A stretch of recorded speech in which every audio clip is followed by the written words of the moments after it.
Mr. Speaker, ladies and gentlemen, simply put, being good and moral is not good enough. You need to be able to be great.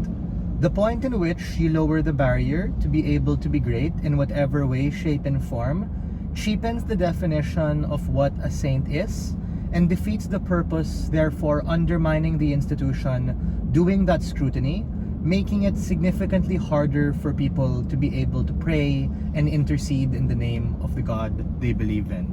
A couple of reasons why their side cannot take this debate.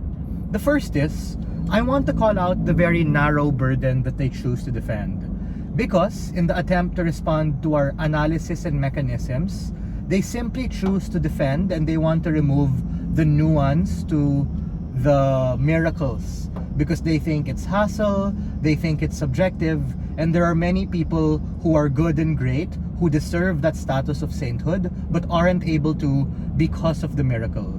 We already told you a couple of responses from our side of the house. Firstly, during my speech, I explained to you the necessity of that miracle nuance because that in itself is a stamp of approval from God in terms of Him being able to say without a reasonable or scientific doubt that you are indeed someone worthy of that status. All of these people in the Catholic Church exist in a spectrum. You can be a moral and good person and go to heaven. You can be beatified and blessed and go to heaven. But the special status for very special circumstances of sainthood is very, very specific to those people who get that approval.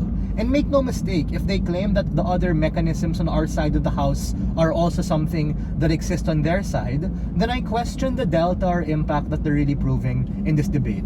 The second thing we forwarded to you on that issue was Kelvin's extension, wherein they mentioned to you the potential of institutional capture and the point in which you even waste more resources on your side because you're evaluating and scrutinizing all of these things at the point in which you lower the barrier. Obviously, people, because they want clout, they want recognition, are probably going to be able to lobby for their deceased at the point in which you make it so easy. Because that miracle nuance and the trade-off we're willing to make makes it longer, it makes it harder, and that in itself reinforces the value of what it really means to be able to be a saint. Secondly, they talk about choice and representation. And from the top of my speech, we already responded to that in terms of being able to explain why that is good, but the fact that on our side, there are more concentrated efforts and resources, as what Kelvin and Matthew mentioned, to be able to truly explain and ascertain who deserves that particular scrutiny, unlocks our ability to be able to do that in a particularly better kind of investigative way. On their side, yes, you can reach more people, but the quality of that discernment in and of itself makes it difficult to be able to determine who deserves it. Ultimately, on our side of the house, we're very much fine to be able to defend that there can be less saints, the process can take longer, and many other individuals who might deserve it or might live a good life in itself may never be recognized as saints. But the question is, did they really want it for that reason? And the answer, as what I told you in the top of my speech, is probably no.